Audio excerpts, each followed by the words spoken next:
ప్రకటన 8. ఆయన ఏడవ ముద్రను విప్పినప్పుడు పరలోకమందు ఇంచుమించు అరగంట సేపు నిశ్శబ్దముగా ఉండెను. అంతటా నేను దేవుని ఎదుట నిలుచు ఏడుగురు దూతలను చూచితిని. వారికి 7 బూరలియ్యబడెను. మరియు సువర్ణ ధూపార్తి చేత పట్టుకొనియున్న వేరొక దూత వచ్చి బలిపీఠము ఎదుట నిలువగా, సింహాసనము ఎదుటనున్న సువర్ణ బలిపీఠము పైన పరిశుద్ధులందరి ప్రార్థనలతో కలుపుటకై అతనికి బహు ధూపద్రవ్యము ఇయ్యబడెను. అప్పుడా ధూపద్రవ్యముల పొగ పరిశుద్ధుల ప్రార్థనలతో కలిసి దూత చేతిలో నుండి పైకి లేచి దేవుని సన్నిధిని చేరెను. ఆ దూత ధూపార్తిని తీసుకొని బలిపీఠము పైనున్న నిప్పులతో దానిని నింపి భూమి మీద పడవేయగా ఉరుములు, ధ్వనులు, మెరుపులు, భూకంపములు కలిగెను. అంతటా 7 బూరలు పట్టుకొనియున్న ఆ 7గురు దూతలు ఊదుటకు సిద్ధపడిరి.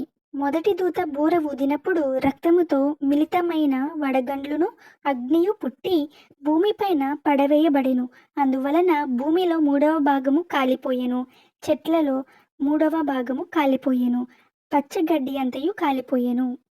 రెండవ దూత బూర ఊదినప్పుడు అగ్ని చేత మండుచున్న పెద్ద కొండ వంటిది ఒకటి సముద్రంలో పడవేయబడెను. అందువలన సముద్రములలో 3వ భాగము రక్తమాయెను. సముద్రంలోని ప్రాణము గల జంతువులలో 3వ భాగము చచ్చెను.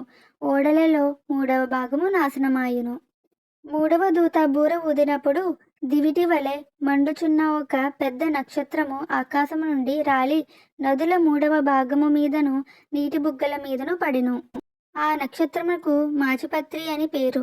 అందువలన నీళ్ళల్లో 3వ భాగము మాచిపత్రి ఆయెను.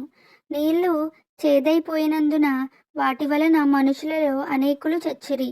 4వ దూత బూర ఊదినప్పుడు సూర్య చంద్ర నక్షత్రముల 3వ భాగము చీకటి కమ్మునట్లును, పగటిలో 3వ భాగమును సూర్యుడు ప్రకాశింపుకొనున్నట్లు, రాత్రిలో 3వ భాగము చంద్ర నక్షత్రములను ప్రకాశింపుకొనున్నట్లు వాటిలో 3వ భాగం పడెను.